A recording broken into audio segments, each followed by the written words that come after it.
All right, we got through all of this tundra and toil.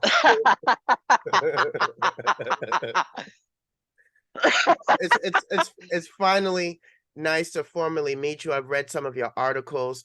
Thank you. I'm a little bit old-fashioned, as I'm word of mouth and carry the stories through oratory means. So I'll go to Japanese anime conventions as a martial artist, performing artist on stage, and that's how I got into the mythology of martial arts gaming. I, like many people of the early 80s and 90s, wanted to be like the video game characters of real life. And so I begged my mom to put me into martial arts so that I can mimic moves in real life. And as I continued to do that, I started picking up on the deepness and the spirituality of martial arts gaming. And of course, as I get older, you get a job and then you have money and then you can actually get a lot deeper than what you was when you was a kid because you only had but this much as a resource. So without further ado, I go by Fosung Elizabeth Cookie, the performing artist and mascot goddess Mhm. for martial arts and fighting games. I've been sponsored by Strike First Gaming and I control the retro division. And Okay. so your full name is Stephen Main? My full name is Stephen Patrick Maine. I Main. have a middle name, but I don't use it for it's just Stephen Maine. So Okay. And so I'm very excited to have you here. Thank you so much. As I mhm. will share this broadcast, at the end of this interview with as many people as I can within the community so that they can spread it around. We need more people to read your articles. Your articles are fantastic. Thank you. When it comes to the Street Fighter mythology and lore, as a master historian myself, I cover mostly the metaphysical aspects and explaining the East Asian studies of it all. Mhm. My degree is in East Asian studies, and so I Okay. use that as a code breaker to decipher the hidden messages deep rooted not only in martial arts gaming, but also in RPGs and anime as a whole. And so when I Okay. read your articles, I feel like we're somewhat on the same page, and you find those missing holes that most people it just goes over their head that will consider themselves just casual gamers. Well, I try, and actually one of the things because I've studied Street Fighter for so long, so I don't quite have um the education that you do. My education is in marketing. For me it's like with Street Fighter, ever since I was a kid, it's like been kind of ingrained into my brain, and about just the story and the characters, everyone who sometimes, not all the time, but mostly sometimes the developers who make the game. And to me, it's just I just find the entire world fascinating, and I always have since I was a kid. So for me, it's more like this is like one of the things that I know thoroughly. And even before I started doing the blog, it was just one of those things where I would think about, oh, there's story going on here, there's story going on here, Mhm. and so I would like for you to enlighten me, like, what do you know? And then I'll tell you, like, what I know, and then maybe we can have a back and forth with that. So Okay, so today's theme is really jumping across borders from Street Fighter 3 series into Street yeah, Fighter 6. Now, right. for a long time, we have waited for a sequel to Street Fighter 3, which was the definitive, like, this is the future of the martial artists that we know from Ryu, the main cast of Ryu, Chun-Li, um, Ken, Akuma, or Goki in Japanese. Um, and this is where they are now in the apex of their lives from Street Fighter 2, but for the longest time, we never knew what actually happened or the conclusions after Street Fighter 2, and so Street Fighter 4 comes in and Street Fighter 5 to fill in those gaps. Hmm. The supposed fall of Shadowloo entering into the puppet company known as SIN with the laboratory, the missing children, and Seth, which eventually his demise, which depending on how you look at it from the video games perspective, into the backstory of the Udon, canon manga, his destruction would lead into, Street Fighter 5 coming in and then Bison's last chance with Project Moons. Now, with his final fall, supposedly, we don't know yet because Street Fighter 6 is introducing something that's making us all think now. It's like, wait a minute. Oh, there we You go. know, my assumption to the fall of Bison means if Bison has fallen, then possibly so has Rose, and Rose is his soul. Now, Hmm. Rose is my favorite character. Mhm. I don't want to get too much off of a tangent because I want to really focus on three. I should tell you, I'm a Rose fan myself. So if you want to talk about Rose, go ahead. By all means, do it. You know, one of the greatest arguments. Okay, since we have some common ground with Rose, one of the greatest arguments I've had with some fans of the past was the reason why Bison's body looked the way that it does in Street Fighter Two World Warrior. Because if you notice, his original true power is very big, it was very stocky in the Zero series, because he was really being hyped up by the Psycho Drive. And Mhm. depending on how you look at the backstory with that, all the iterations of Zero 3, which is the final canonical story to the Zero arc. You have the guest character known as Ingrid, who's mentioning that she created the Psycho Drive. So I would like to know your thoughts on Ingrid at the very last upgrade of Zero 3 leading into Okay, so I'm going to tell you what I know about. Okay, so I Okay. was told by somebody that who is very well connected in that in that Mhm. particular with Capcom. What they told me was that Ingrid was actually a non-canon character. So it was Good. that she was a guest character. I don't know if they're gonna retcon that, and I feel like they just might do that, and then make her canon. Like first she's non-canon, now she's canon, Mm, and so again so for me it's like I find the character fascinating. My very first series that I put on mm, YouTube was actually is Kareen and Ingrid the same character? And mm. so I had my argument. That was the kind of the whole thing that launched the whole, it launched my first series on G, and that launched the blog. So it just kind of went from there. And when they before I started the blog, they did a uh it was like they acknowledged the theory. So it was Kareen and Mm. Ingrid. When they gave her the Ingrid costume, everybody freaked out because if they Gotcha. saw my video. So it was like, yeah. Um so but Right. let's go back on the track here. Um, Yes. but but that being said, it's like I find her a fascinating character uh, uh, be, because of all the things that she's entwined with. So especially when it comes to Bison, is she connected to G? Is she connected to Gil? So there's a lot of questions that need to be answered when it comes with her. And I'm just as excited as you are, man. It's amazing. I love it. And I'm so excited, and I really hope that they do something with her because Mhm. even though she's technically a non-canon character, Okay. um, I feel like that's going to change in the future because they've restructured everything around. So to what extent, I don't know, but Mm. I we'll see. So, good answer. Thank you. Thank you. So to make sure we have some structure here, because I know we could go in so many different forking road directions. Right. We'll take it back to Rose. So for all of you out there who is watching this, who do not have a true understanding of who she is, many, many moons ago, Bison learned an original source to his power known as soul power from a lady with 5 gems in her hand known as Master. Master taught him the powers of the soul, and he realized the potential of it and decided to manipulate that energy and make it into psycho power. But realizing that to truly master psycho power, very similar in the fashion of Goki to master the Ananatsu Kensetsu, he had to release the very origins of his humanity, and by doing such became a separate entity known as Rose, which is his soul in manifestation form for those of you who understand Buddhism, you know. And then the rest of it is an empty shell, which is just him as a carcass. And realizing that now he's separated from his soul to sustain his life, he has created this psycho drive to allow him to thrive, to live, to function, while he searches for immortality. So this whole Street Fighter tournament that he's been hosting for so long is his way of tapping into the victor and then overtaking their consciousness.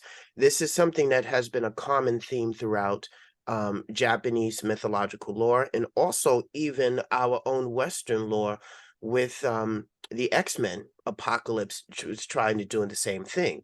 When there's a power that he wants, he just transfers his consciousness, which is the star seed, which is the essence of one's soul, into the body they're trying to take over. In Bison's case, it's just his consciousness into a whole new body. his defeat, which was un by so how there's different ways you could look at it. Most people said he was Raging Demon by Goki. There's an after video that I've downloaded online, which shows it was a joint collaboration between Guile, Cammy, and Chun-Li and Ryu, where they all had to jump Bison, and then he like released this energy, which caused a crater, only to find himself in an incubation chamber while they go and work on building a body for him, which was supposed to be Seth, who then eventually gets his own consciousness due to the help of Crimson Viper, who's like a double, triple agent, who, because of her, allows him to find his own name Mhm. because he was just a number. Right. And that's in the Udon comic. Oh, we're talking about hours and hours of reading, and I'm like, so Oh yeah, my gosh. Uh, Okay, I will say this. The guys yeah, at go Udons are go, just let it flow. they're amazing. It's just like, so you have all of the story. One of the things we do have to we do technically have to realize is that Udon is like Angrid non-canon. So we have to keep that in mind when we think about the Udon comics. That being said, they still expand the backstory of each of these characters, and they do. And Capcom does bring like certain elements in the Udon comics into the games. For example, the Capre's Yes. her entire character is from Udon comics, and they put her into the game the exact way she was in the comics originally. So you Mm. see how messed up this is? So Well, I was yeah, I was under the impression that Capcom had legitimized and canonized the Udon comic because they're doing it for Street Fighter 6. So exactly. and then And yeah, I'm sorry to interrupt, but it's like, no, yeah, but that's exactly it. It's just like, because now it's like now they're canon. Like the Street Fighter 6 comic now is now officially canon, and it's like what's happening in there is the actual official story. So yes and no at the same time, and it's like I'm not. We can't like pick out certain things here and there. Maybe yes, it's muddled, and it's like I get what they're doing, and it's very exciting, but at the same time, it's like um, what are the ones that Capcom wants to make canon? What elements of that do they want to make canon? They make the Capra canon. They mhm. the Street Fighter 6 comic is canon, but again, you have to have a discerning eye with things like that. It's like what are they going to bring in? What are they not going to bring in? Thank So you that for clarifying that. yeah. Yeah, so it's murky. It's very murky. So it's technically non-canon, but it's technically canon. And that's kind of the whole thing when it comes to Udon comics. They'll say, well, it's not really canon, but it kind of is, but it's not. That's I mean, it's both. I it's weird. because on the stream of Street Fighter 3, Hmm. I waited for years for Udon to finally cover the Illuminati saga. Hmm. So when they finally covered it and they showed like I'm gonna take your borrow your words for a second when you said with a discerning eye. There's a Hmm. part of the comic that talks about how Ryu goes back to find that Master Goken is still alive, but he's only alive on borrowed time based upon the abilities of Retsu. And Retsu is from Street Fighter 1. How did he all of a sudden make an appearance and has the powers of a shaman to Hmm. keep, Goken alive long enough to teach Ryu his final teachings within the Shotokan karate arts, but give him the final message to guide him to the person who's going to teach him to the way of enlightenment, which is Oro. Hmm. You know, Your guess is as good as mine. So it's just like when it comes to that, it's mm, yeah. So they laid a path along the line of trying to explain of what's going on because you don't see that in game. So mhm. because you don't see that in game, it's Udon's job to kind of illuminate or go from there. But at the same time, it's like Capcom is like some of this is canon, some of this isn't canon. You got to be careful with it. But again, which is what I said. What it comes down to is Mm. basically it's murky. So you've got to be able to. Is the red suit thing that you just explained? Is it canon or is it not canon? I don't know. I don't know if I really don't know. But so you've got so if this is Mhm. the only story, this is the only story that we're seeing since they won't expand on Retsu in the game because he was literally in Street Fighter 1 and that was it. So that was it. That Thank was it. And yeah, and that was it. If this is the only story we have, this is the story we have to go by. Because even though Udon is technically non-canon, we if this is all we have to go by what's there, and Mhm. that's kind of what it comes down to. Totally understand. So far, I have the entire arc on hardcover books by Udon Oh, because I nice. really wanted to see how they mix and match the rivalries within the New Generation series leading into Second Impact because it's since it's the entire world, they're encompassing both New Generation, Second Impact, and Fight for the Future all into one story because that's basically what it is. Capcom likes to release their games in three-part arcs, which also is a pull from Japanese mythology that there's always a sword, an orb, and a mirror, you know, Okay. and the mirror is the neutralizer between the two powers. And so the mirror also represents the illusion, but also the disillusion, the solution, and the resolution, you know. And so that set of three appears also in SNK mythology with Kyo Kusanagi, Chizuru Kagura, and then also Ayori Yagami. It also appears in Sailor Moon with the Sailor Soldiers. I'm sorry, I'm a little bit old fashioned. People like to call them Guardians. No, they were soldiers. I call them And Sailor Scouts. I was born on that, so I was raised on me Sailor too. Scouts. Me So yeah, too. I was raised on Scouts with the American release, but then, of course, going back to understand the Japanese definition of Bisojo Senshi, Senshi meaning soldier, pretty or beautiful soldier, Sailor Moon.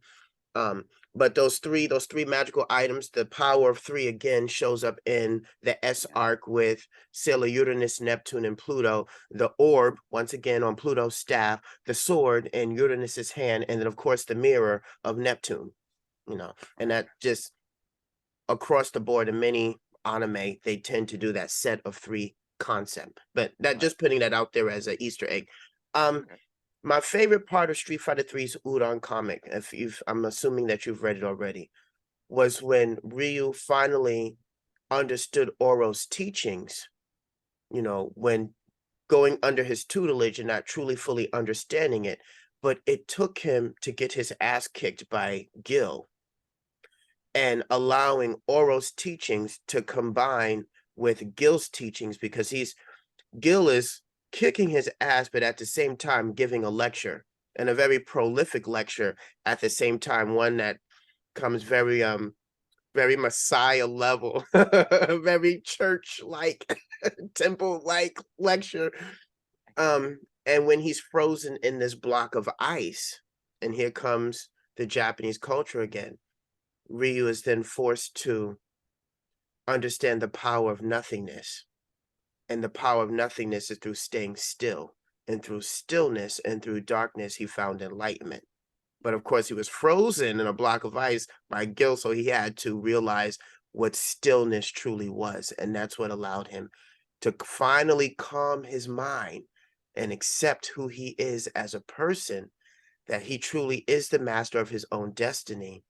And even this is even in Kung Fu Panda with the turtle. Your emotions is like this water, always moving. But once you become still, the answer becomes clear.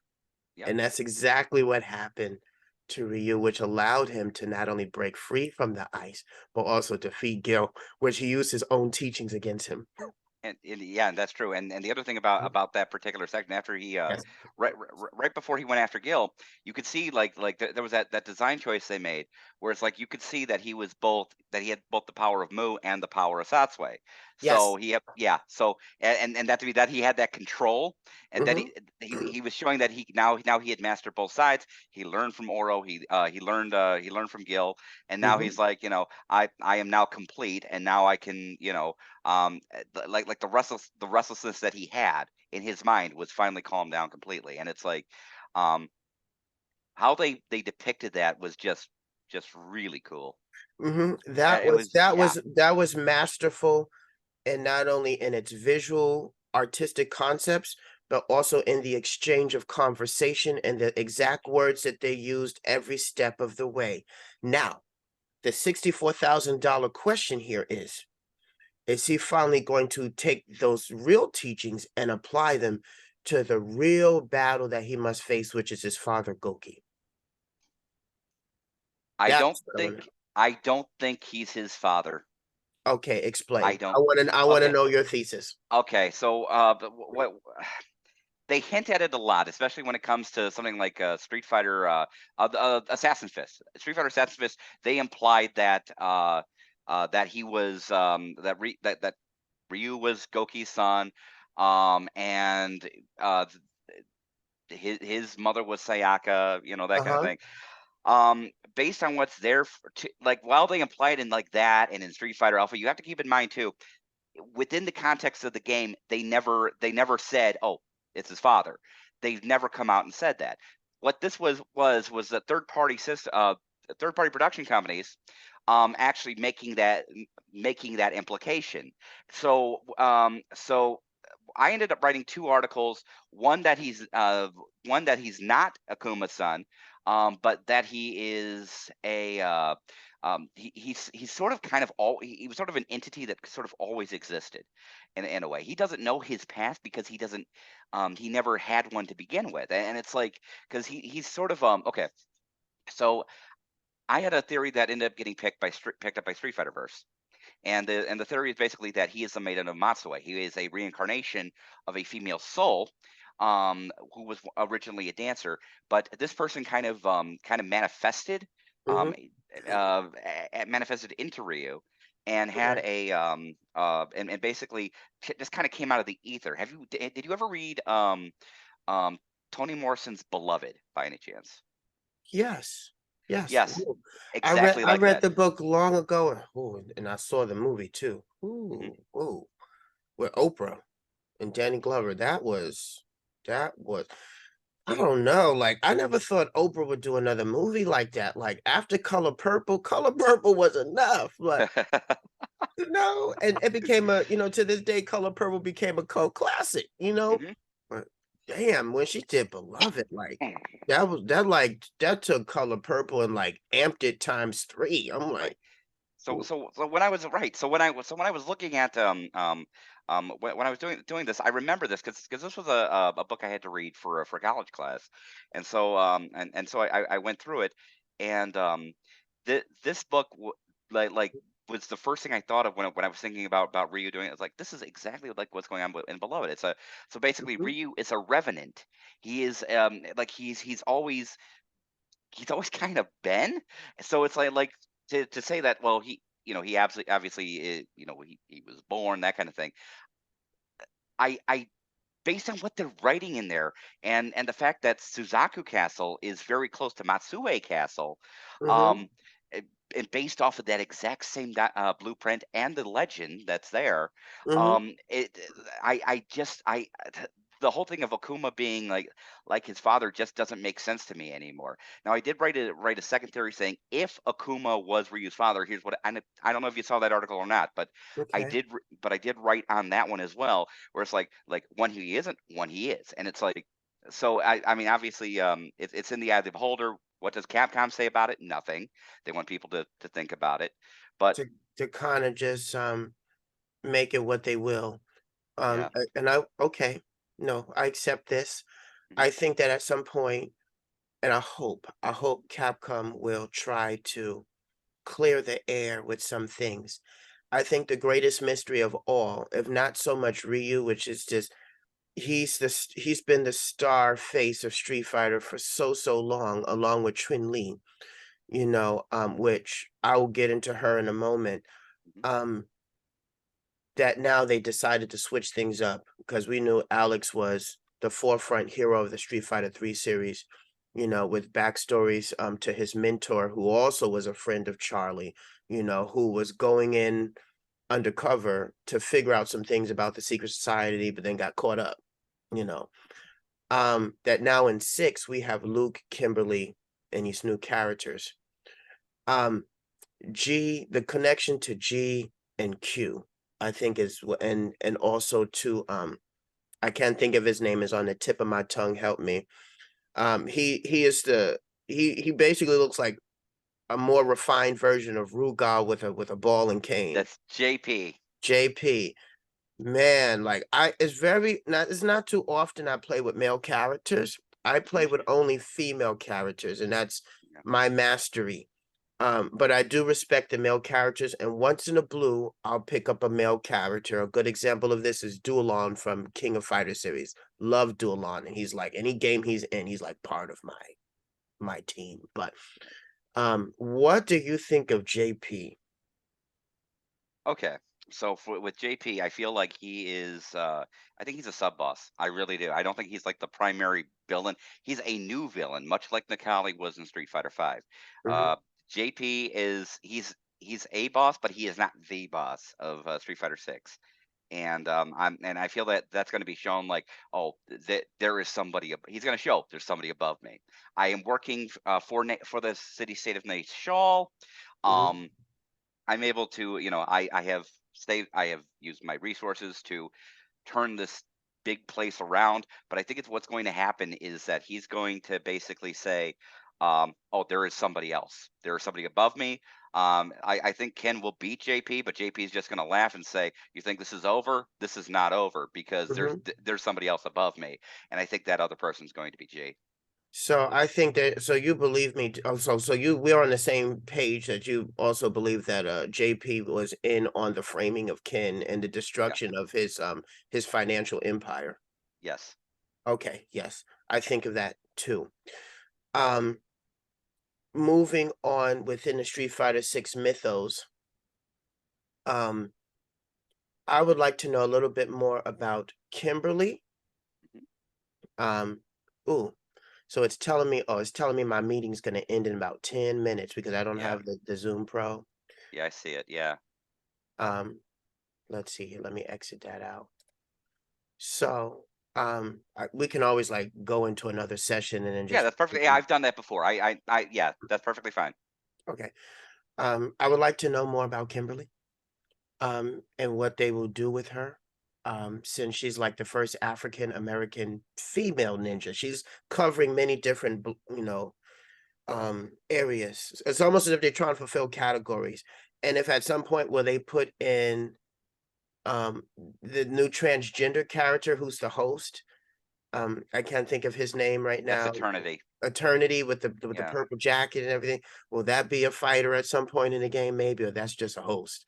Like Hmm. that's the Clements Bellamy of Capcom. I feel like Eternity will be in, but I think it's Eternity is not going to be in until later on in the it could be middle or end.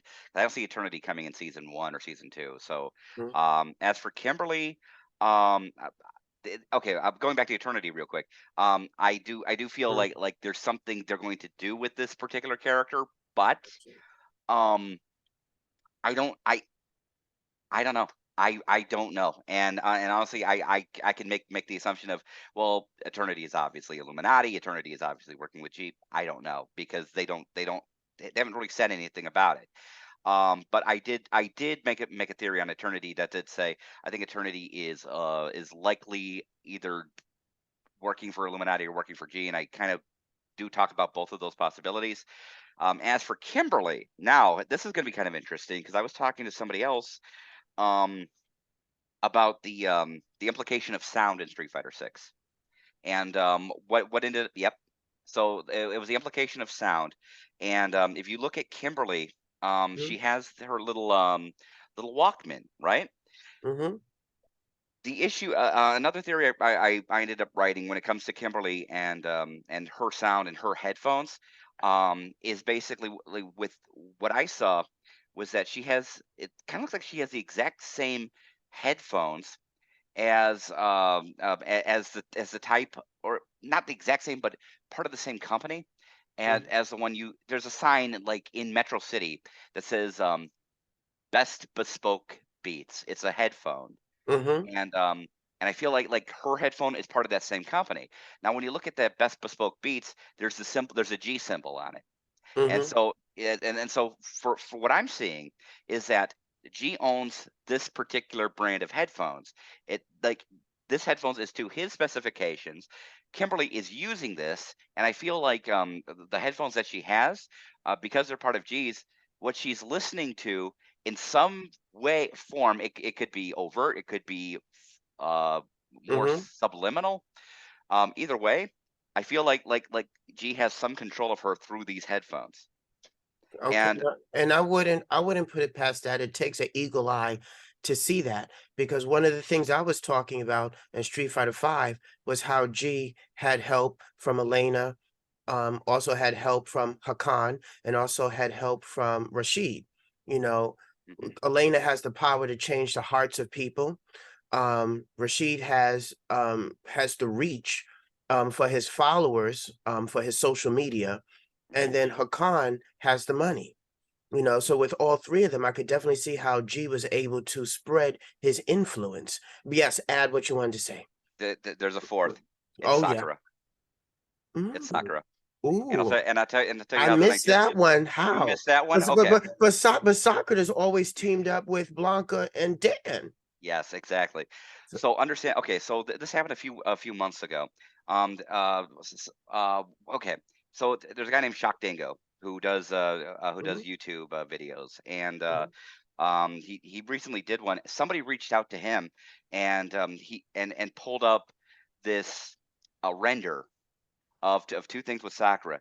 That mhm, the headphones that she's wearing, mhm. there's a big G on the side, big gold G, and you can see that in one of the in one of my on one of my articles.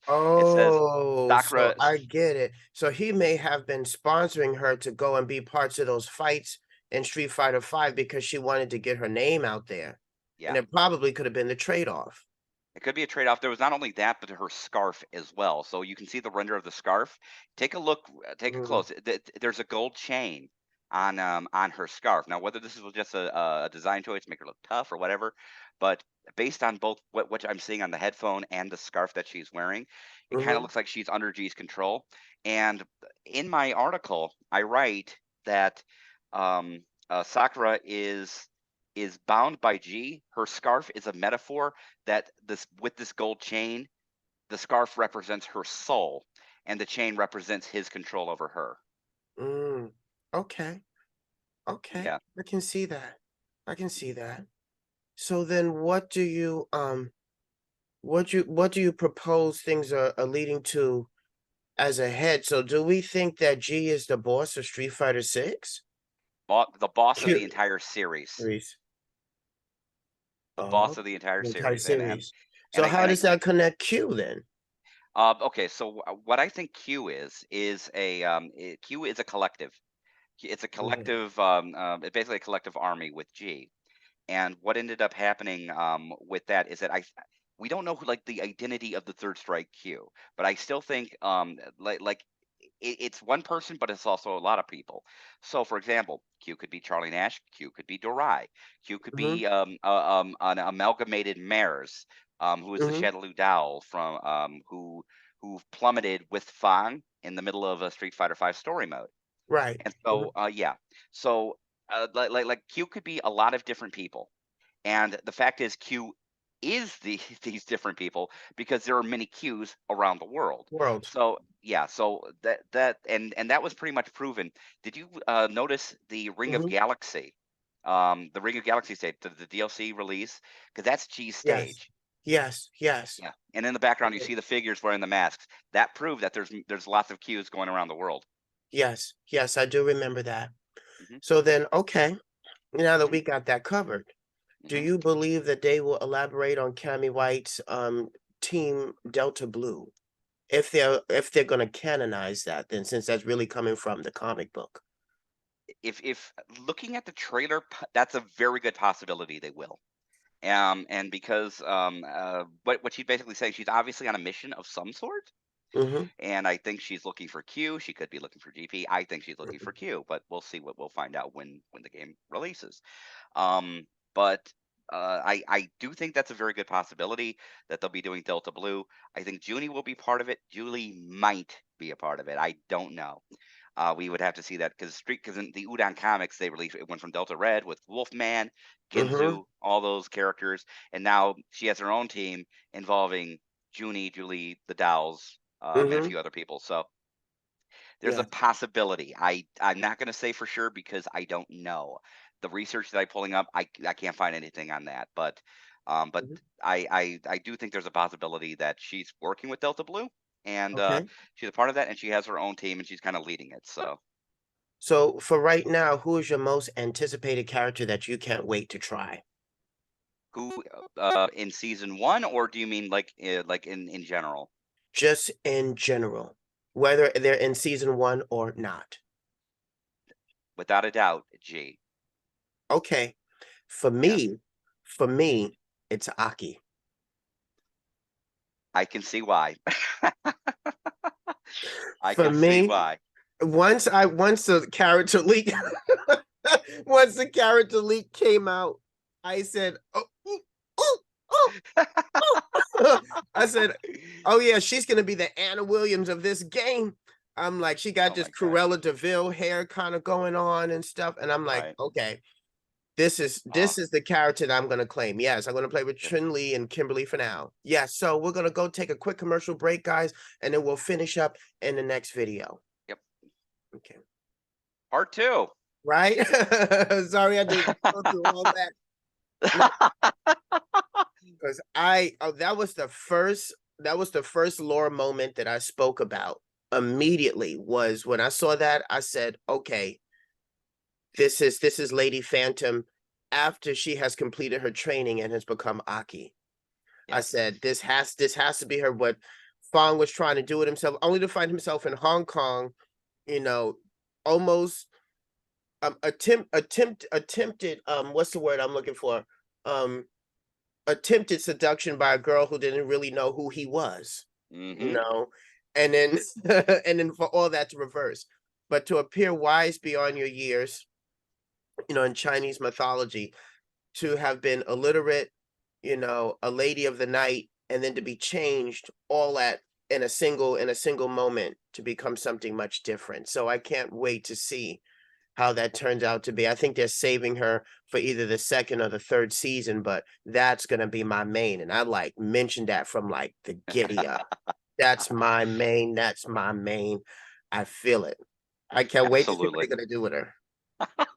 Yeah, absolutely. And Aki is looks to be a very, very interesting character because, we saw her side story. We saw everything that was going on with her, and I guess that was her brother. Trying to seduce Fang, and then they brought him in, tried to steal his wallet, and Fang's like, "Oh no, no, no, we got this dagger here." You know, Hmm.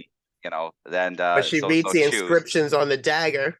Yes, she reads the inscriptions on the dagger, and she basically says that, "Hey, oh, I'm very interested in these glyphs." And he's like, so basically, he was going to kill them both. It was like either he stabs him with the, I think he's either stabs him with the dagger, or like cut something like a hand off or something like that. And then he had the poison money. So Hmm. he had the poison money. He Like had a either way, choice. you have a choice. She chooses the third option, and she doesn't realize she chooses the third Mhm. option. And then she walks away with Fang, and it's like that is an incredible story. That's an epic origin story. And Yes. I'm oh man, so yeah, I can see why you like her because her characterization is amazing right now. So, and we don't know anything about her. We don't know her voiceover talent. We don't know Hmm. what Capcom wants to do with what's going to do with her, but we know that she's going to be a prominent character, especially being associated with Fang and Shadaloo. So I think because her origin is Chinese, um Yes, I'm gonna assume she may have some dealings with Chun-Li at some point. yes, I think that's a safe assumption to make. Chun-Li has never had a female match of her own in terms of rivalry. There was in the backstory of Udon comic, just to put this out there, there was a bit of some discrepancy when Chun-Li goes into a meeting to find that Cammy's sitting there with Colonel Wolf and the rest of Delta Red and kicks her out of a fifth-story window, realizing that that's the person that actually killed her father. It wasn't Bison, but she doesn't know that she's, amnesiac, Amnesiac. amnesic. Thank you. Thank you. So, and then they end up working together. The person that, actually is the one who laid down the killing blow is the one she ends up working with. It's such a paradox and an irony at the same time. Right. I think my favorite scene that they depicted well in Street Fighter V in the downloaded story mode, and most people didn't understand this, is they're in the Kanazuki estate Hmm. and then next to each other, and Chun-Li's just talking about, what it means to be lonely, Mhm, and they're having a female moment. Now, she just doesn't have any family, and she's lonely, and she's trying to figure some things out. mhm. And right then and there, if it that part may have went over some people's head, but then Chinese culture, there's something called a leftover woman. And that's what they was hinting at, that Chun-Li was talking about based upon her culture, but without saying it. When you are a woman over 30 and you're unmarried, you're considered a leftover woman, somebody that nobody wants. What have you done to end up in this predicament, because we're still controlled by a male-dominated society and traditional Chinese history. She's technically not supposed to be a martial artist anyway. The helm or the heir is supposed to be a male. Mhm. The greatest depiction of this understanding would be the Grand Master, one of the Ip Man movies where Ip Man is played by Tony Leung, and it's the origin story of the only person he lost to was a female named Gung Er. And Gung Er is the perfect depiction, played by Zhang Zi, as Chun Li. I urge people to take a look at the Grandmaster, to really look at the hand-to-hand combat match between with Ip Man and Gong Er inside the Chinese brothel. And you'll understand what Capcom was really trying to get at with Chun-Li's art of wushu, because it is perfectly executed in that movie, from the lotus sit to wielding arms. My styles in Kung Fu is Yin Jiao Pai, which is Eagle Claw, and Bagua Trend, which is Bagua, the 8 diagrams. And some moves translate over from the actual version of what Chun Li's really trying to articulate Mhm. in those forms. But that movie, if you see that movie, I promise you that fight, when you look at Gong Er, that it would have been the perfect person to have chosen if they decided to do a Chun-Li movie, because that fight represents the highest caliber of what Chun-Li has attained when battling against Urien to rescue Li Fun from his clutches. Okay, That so my that question, that how old is the Grandmaster? How old is that movie? I believe it's about 2004. Okay, it's pretty recent. The other thing I was thinking was I don't know if you saw this or not, but it was if you look at Akira Kazama, she you know how she has Baja Kwan, right?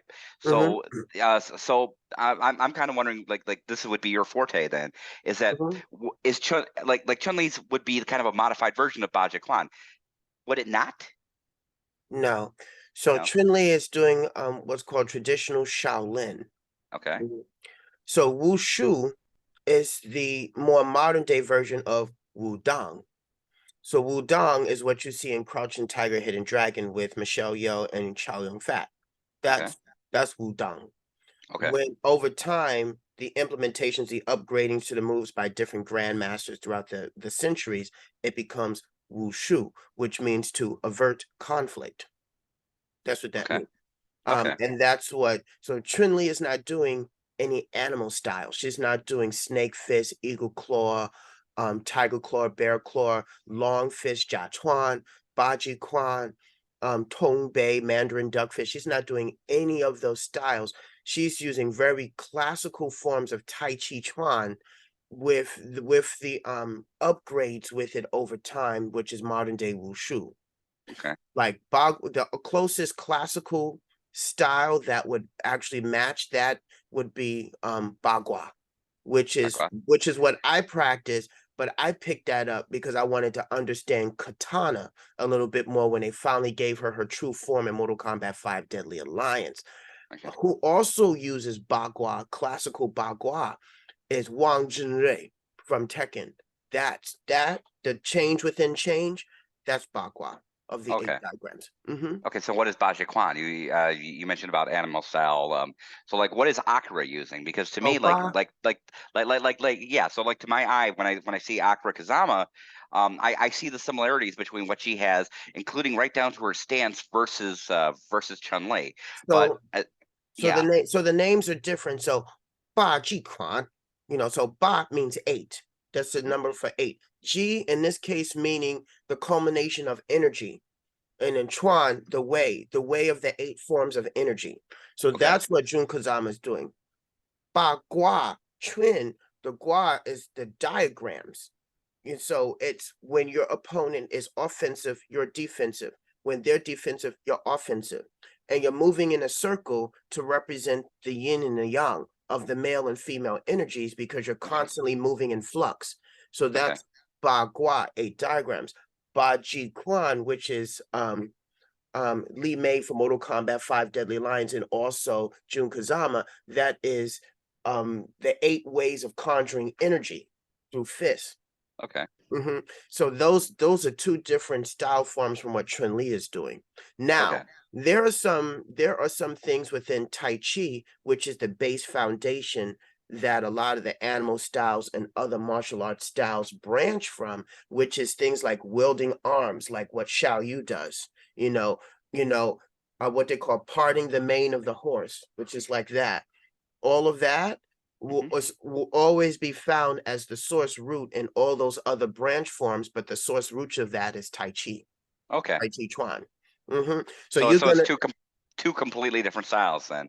two completely different styles, but share the same foundations. Okay. Mhm. And what actually, speaking of which, what bothers me about Trinley all this time is that Hmm. they finally giving her welding arms. They finally give her Yeah. welding arms.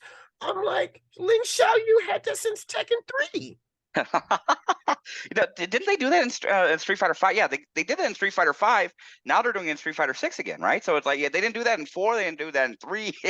Oh, I don't No, she never really truly had like a wielding arms, know. but now she actually, and that's actually and funny because in the opening advertisement for the Street Fighter game when they're going through story mode and the promo video, sorry, not advertisement, the promo video, they show where when you create your character, you could go to the Chinese temple now that Chun-Li has become the abbot, and she's doing a form like that.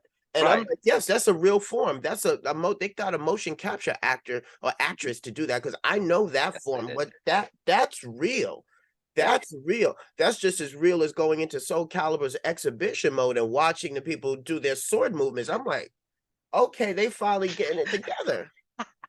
Yeah, they do, and that's the thing. It's like because they want to have a more realistic style with their characters now. So and actually, I think because we talked about it right at the very beginning of this entire interview, Rose.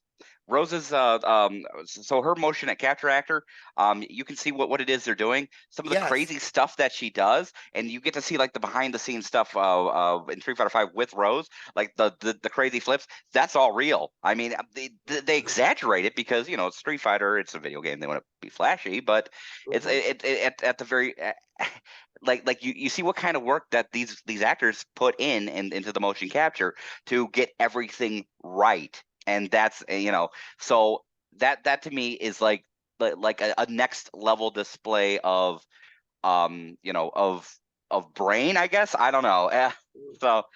So like they know what they're doing now, and I feel like that to me is like um it's really really cool to see. It's really great to see that they want to be as accurate as humanly possible. Well, it's about time. I think Mr. Nakayama, who I think is the creative director or the community manager, please correct me. I forget his position. Is he He producer? is the lead director of Street Fighter Six, and I believe him and Matsumoto both took over for Yoshinori Ono after he was, I don't know if he quit or I Dismissed. don't he was dismissed. Yeah, We'll just say so like that. he was dismissed. So yeah, so he was dismissed from his position. Those two guys took over, and then you start to see like the story shift after Ono left. Is that how much of the story these guys actually put into like the seasons, especially when it came to G and Dan, and it's like these are lore men. They know what they're doing when it comes to that, and I feel like that the game is going to get better and better. The only real bone I have to pick with Mr. Nakayama, and it's very Mhm. small, is when he tweeted out about Trin Lee and what she's doing after the fall of Shadaloo. And I said, okay, stop right there. Mhm. I said, we already know what this woman was doing after the fall of Shadaloo.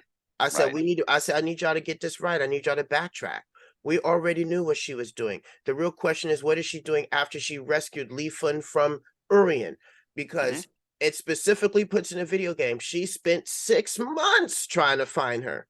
Mhm. 6 months of she disappearing. She went back into the field specifically to find her. And after she gets her back, what is she doing now? And the only upgrade to that ending we have is in Capcom Fighting Jam. I'm just putting everything out there, Right. with all of her adopted kids, or students from the, well, she didn't adopt them all, but all of her students from the martial arts temple, and they all end up doing like a signature move on a purse snatching thief. So I'm like, that's the only correction that I want him to make. I'm like, why are we still talking about Shadowloo? Why are we still talking about them? Like, They're not gonna let him go because Bison's too popular of a character. That's what it comes down to. I guarantee you, he's not dead. He's not dead. And one of the things they, I don't know if so if he he's released not dead, another. then neither is Rose. I need Rose in six then. They will, and oh, they both no, they're both alive. I guarantee you, they're both alive. Yeah. Yes, they're both alive. And I'll tell you, the way that Bison will come back will be through Ed. And what's going to happen with that is, I don't know if you saw several months ago, Nakayama released a tweet explaining Neo Shadowloo and not necessarily their purpose and what they're doing, but like what you're seeing here. You know that picture in Ed's story mode. They have they have Ed, Felk, and then the two other members. One was the gorilla, and the other one was the guy Yes, with and Ed's in the front. it adds Mhm. in the front, right? And Yes. so what he was explaining with that is that these four are the way Bison are going to come back. He in that tweet he's like, I like each one of these characters have an element of Bison. So like for example, It the did guy some with the Harry knives, Potter shit. yes. Oh So God. yeah, take that how you will. But it's okay. So it's like so. For example, like the guy with the knives has his teleportation. The gorilla has his intelligence, and so forth and so forth. And it's like so each of them have a piece. And so when you put them all together, he can release himself and put himself back into the real world through these four characters. And with Rose, guarantee you she's not going to die because right now her story is one of the most important because of G. So when you saw that in Street Fighter Five, you Yes. saw Rose meeting up with G. They're not going to put her to the side. Rose is coming back. Bison is coming back. The question is when. And I know So with Rose, she was really trying to like bring the guild of spiritualists together. Like she mhm, went out to specifically find and target Dalsum and Oro, to talk about, do you feel what I'm feeling? Like yeah, this, I just don't know what it is, but can you help me with it? yeah. Yeah. It I just was want it to. was beyond her comprehension. Yes. And I just want to throw this out there. Some people are going to be watching this and going and going, what? If you look at the win quotes, it's Delcy for Delcy and Oral. She does talk to them and say, "Do you feel this? Because this is weird." So yeah, so I know exactly what you're coming. I know where you're coming from, Bob. It's the win quotes. So she did in canon actually reach out to these people and go, "I have no idea what's going on with this." Hmm. So. Mhm. So it's definitely beyond her. I would like to see a twist though. I would like to see her somehow cross cross paths with Viper. Yes. I think she will, and I think Viper's another key, Mhm. because Viper is the kind of person who is she's looking for Q, like that's her task. She has to find what was this man at the dock trying to follow Ken around, So she's trying to find Q. She She's trying to connect. I don't know if she knows about G's influence yet, but we do know that she's after him. She's investigating Q, and she's real skillful at what she does, and I've heard and read and watched many anime, read many manga with people that play double agents, but it's mhm, not so often that I see someone play the role of a triple agent. yes, That woman is like a triple agent. There's a term for it mhm, called the cat bird seat. The cat bird seat is when somebody, a third party, sees the entire set of events happen when the cat goes after the bird. That's a third party sitting off to the side watching things unfold. She's a seat behind the person watching the cat run after the bird, because she man, when she was releasing the information of the location of the Sansa lab to Trin Lee after she got let her guard down from jury and she ended up in the hospital and she had her work laptop with her. And she was able to get those coordinates from an unknown party, hidden through a VPN.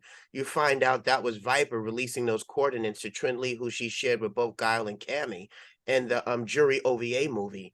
Like, and she's in some hotel room in San Francisco because you can see the Transamerica building in the background. Like, okay, I want to see more of Viper. I hope they bring her in six. Also, she has a side story. There's like 3, 4 to 5 little side stories that I downloaded. And in Japanese, she says, Shadowlu no Hokkai. And I forget what the rest of the sentence is, but she literally goes to the battlegrounds of Street Fighter 2 with the Thai, huge, humongous Thai bell and the backdrop of Bison's final stage of Street Fighter 2 to do research on who he was. And, and these were the events after Street Fighter 2. This is what she was doing, and there's these little side short events. You can find them on YouTube. Okay. I downloaded them because anything dealing with media, with Street Fighter, especially animation, hidden videos, hard to rare find stuff, I download that stuff, make them HD and archive it. Mhm. And there's one specifically just for her. I my biggest limitation is the fact that I don't speak or read Japanese. So it's like, so I have to take your word for it. It has subtitles. Oh, it does Don't have worry. subtitles. Okay. Okay. And you can thank the wonderful SNK person, that SNK person I'm talking about, it's within his set of videos too, Okay. and it's subtitled, all of them, because it's like 4 or 5 of them. They only made like 4 or 5 little mini shorts. They did Viper, Chun-Li, Sakura, and I forgot who the last one was. I don't think it Okay. was Ryu, but Mhm. yeah. Mm. But that's important because to have these characters and like really expand the story of each and every individual character. This is Mhm. something I love the fact that they're able to do that, whether it's in Japanese, whether it's in English or whatever language that they want to put it on in. But I would really I like going forward. I really hope they really do like start translating more and more supplemental things like that, so that the rest of the world can know what's going on, what's the original idea. Or The even dubbing it. or even dubbing it. Yeah, it can be dubbed, it can be subtitled, whatever whatever whatever Capcom wants to decide. But I think one of the biggest okay, I remember seeing something on Twitter where where somebody was talking about, you know, I in Japan, the lore is bigger, like doing lore is bigger over there than it Yes, it is is. here. And and I look at that and I'm thinking to myself, why? So here's the thing. Japanese media or Asian media in general is different. Behind me, this is my apartment, as you see, and this is Mhm, my very nice museum. department. Thank you. I'm looking to move into a house by the end of the year because part of my mission of getting my house in Vegas is to open up my museum, you Okay. know, to those that are really looking to learn more about martial arts gaming. Now, the way Asian media, and specifically we're gonna hone in on Japanese media, the way it works is that you have the manga. Usually it starts out as a manga.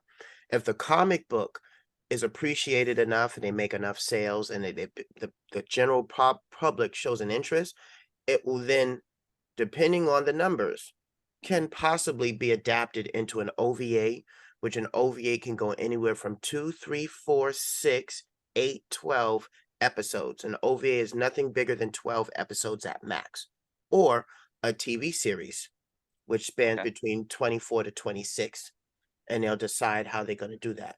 From that, you'll get spin-off stuff like drama CDs, you know, and which requires you to understand Japanese to get the drama CD. Right. Street Fighter EX Plus Alpha was really good at having those side drama CDs. You really know about the interactions between Hokuto, Ryu, and Akuma, and Skullomania, you know. Right. Um, and that's how they'll piece like a complete story together. And Right. then for kicks, they'll give you the video game. So what you don't get in the manga, you get in the video game. You know, if you're really trying to figure out what really happened, like an epilogue or some side story stuff, you get the drama CD if you can understand Japanese. And that's Right. kind of how they do it. But they will tie in Japanese voice actors, which sometimes they're also J-pop singers and singers in the community or in their media world, and it'll promote the soundtrack of the game and the soundtrack of that artist. And that's why you'll hear Street Fighter music on the regular radio, like that old song that they just used for the new Street Fighter 6 promo video. Yeah. Yes. That was in Street Fighter 2, the animated movie, the Japanese Right, side. the Yeah. Japanese side. That's an old song from that artist. In fact, you can find a remix of that song on the actual artist soundtrack, which is a story for another day on how you can get what they call hidden rare music from the Right. artist side of stuff when you don't get the video game soundtracks. Mhm. Yeah, and that's just the way their world works, you know.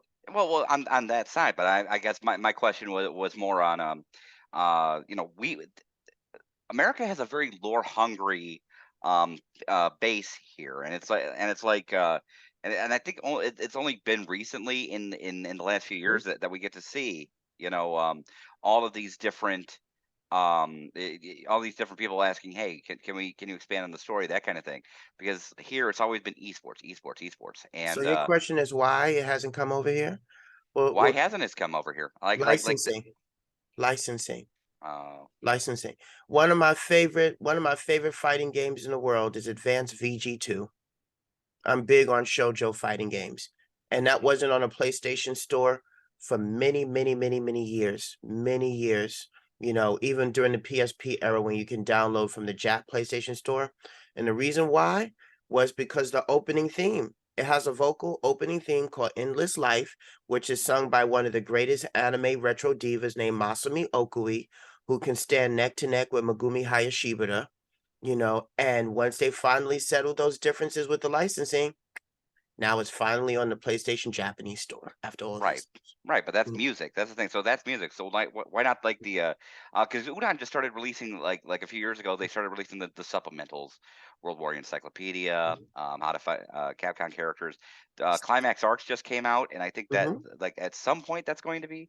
But first things first, my computer is dying, so I'm gonna have to go get my plug for that. okay. So let me do that first, and then I'm gonna come back, and then No problem. yeah, so let me do that. Let me go get my plug. I'll be right back.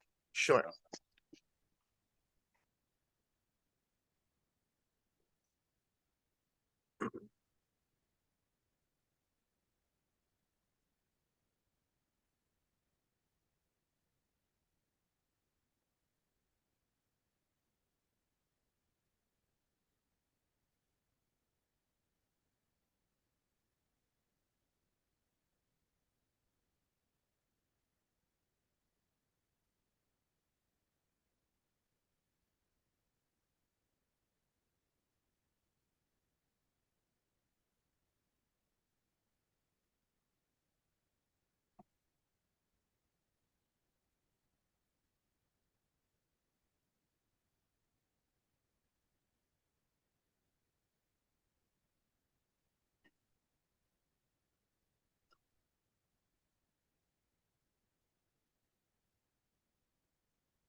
So, Yes, okay, so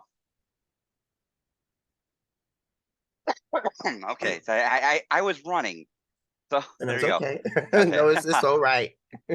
no problem. But so anyway, like I was saying, like because like again, they've released the supplementals. They released the uh th- they released the supplementals for Climax Arts, or no, they did that in Japan. That's going to be released. That should be released here, but it's like supplementals like that. Why they don't just do some subtitles, or at least release something It's here? also it has something to do with sales as well. You Yes. know, with if they feel that the American populace doesn't have an interest in it and they're not gonna make any money from it, Hmm. why even bother? You know, I've been around some so-called fans of the video gaming universe, specifically, we're gonna just say Street Fighter and just in general, and have said some really ignorant stuff like, "Well, I really don't care about the story, I'm just here to play the game." So then what's the point? I'm confused. You know, and when you have people that really do feel that way, then a lot of the artists, the creators, the singers, the writers, they're like, okay, well, we're just gonna give you the minimal. Here it is. That's it. You know, and this is why in esports, we don't get the great grandeur presentations that you see in Korea and Japan and China. Even China's getting on it.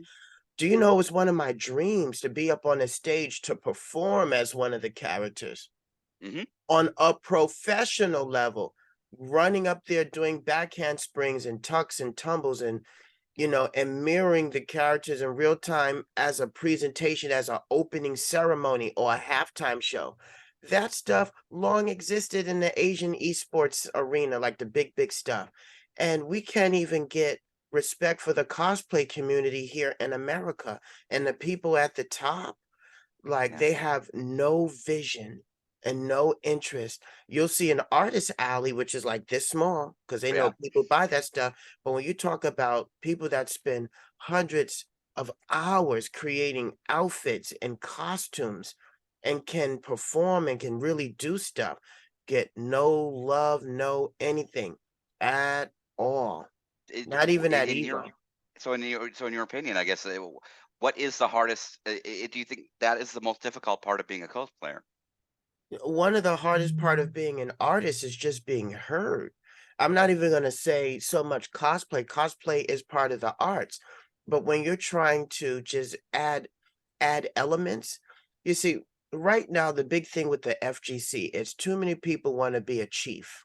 Everybody wants to be in control, but have no blueprint on how they want to push the community and the fandom forward. Right. There's no forward thinking. It's I have the power and I have the ability to exile anyone I feel like. And this is why you have Sony coming on in. Sony comes in, they offer a good amount, and it would be nice with all the space that they have, because even with all that space at Evo, they still have enough space to open up a huge stage and have a Yeah. real Sony sponsored cosplay performing arts competition, areas for people to do the performing arts and breakdance to like video game music, fighting game music. Like there could be a rave like it is with the with anime conventions and DJs that come in and spin remixes to fighting game music. Like it could be something so much more bigger if the people that are in control of the FGC weren't so busy trying to be everything. See, Right. there's an old saying, you can't be anything if you try to be everything. Hmm. And yeah, and I get that, but I also think, going back into like the everything part of it, um, the I from my perspective, the issue is more like we are going to concentrate on the competition, the competitive nature of esports. We're going to go in there and we're going to we're going to show the world how good esports is, how good fighting each other is, and then that's kind of the sole focus. Mhm. And the But someone else had also said something about like um, like how FGC is very grassroots, and that's that's FGC lore. That's the FGC for you. It's Mhm, very grassroots. It's accessible, and that's the whole thing with FGC. And but I feel like I feel like the way I don't want to say like okay, if a big corporation comes into the into the equation, obviously money is kind of the big thing. mhm, But I feel like what what what the FGC needs is a company who's willing to not only keep the FGC accessible, mhm, but is willing to expand upon it within the fighting game community. So yes, to have the events such as the cosplay competitions, breakdancing events, but also support the artists. Capcom Creators is like, which I've applied for many times and have heard nothing. oh, trust me, you're not the only one. Yeah. People with vision, ideas. Hmm. You could be bringing your own resources. You could be bringing an army of people and be like, all I just need is the space. You don't Yeah. have to pay for anything. I just need the space. I'll even pay you for the space, and I'll just do everything myself and bring in the resources. And you still don't hear nothing. Like Yeah. I, Yeah, I, and I and know. and the other thing, Capcom, and again, I think Capcom creators, what they're focused on is videos. So I'm a writer. I do the blog. I write the blog, and I can come down here, on YouTube, do an interview like I'm doing for you or TVFGC. I can have people spread the word on YouTube. Street Fighter First did. Top Hat Gaming Man did. Mhm, All these people who they can talk about me, and I can be in interviews like in Retro Gamer, and this is something that I promote every time I'm out. It's like I'm a noted personality within the FGC because of all of these different things, and it's just not a peep. So, mhm, so for me, it's like they want you to be able, like for whatever reason, it's not just about oh, I have an army, I have a following, I can come in here and do this. But I think their whole thing is we think content creation is more video creation, not writing, not cosplay, but video is video as a format. We basically were just telling me do a YouTube channel or don't do anything else. And that to me I feel is like the big thing in the FGC where it's like do video. We want you to see our we want you to do streaming, we want you to do YouTube, but if you have a blog or if you wanted to, if you have a website for cosplay, that's great. We appreciate it, but that's not what we're looking for. And that to me, it's like I feel that like it can be very frustrating because of that. And it's like because a lot of people like to put their whole self into their creations. You do that, I do that, mhm. but Kitty Kaboom does that. Like yes, Kitty there's so Kaboom many does that. Yeah. people. Mhm, Yeah, so many people do that, and it's just like, no, no, thanks, we're fine. And it's like that is my biggest criticism about esports in general is that it's all about let's focus on the competition, let's focus on mhm, video content creation, and that's exactly what we're going to focus on. Forget everything else is fringe, mhm. and that irks me. It really does irk me because it's And just and there and are it's people with like night and vision. day. It's like night Yeah, and day. When you're in Japan, it's a totally different story. They respect all of those elements and everyone is represented because it's all part of the creation process right. of that world, Yes, you exactly. know? So if they can do it, why can't we do that here? Thank you. And with that being said, we're gonna have to put a pause on it for right now Mhm. and go back with a second interview to expand on the cultures of the fighting game, what I like to call the martial arts gaming community. Right. You know, thank you, Mr. Steven, so much for allowing me this time because I really want to bring more people who really are educators, scholars, you know, just studiers, you name it, people of higher education and the arts together so that we can help enrich more of this community. Thank you. Okay. All right. Thank you so much, guys, for watching. This has been brought to you by Goddesses Media on behalf of Strike First Gaming, and we will see y'all next time. Bye. Bye bye.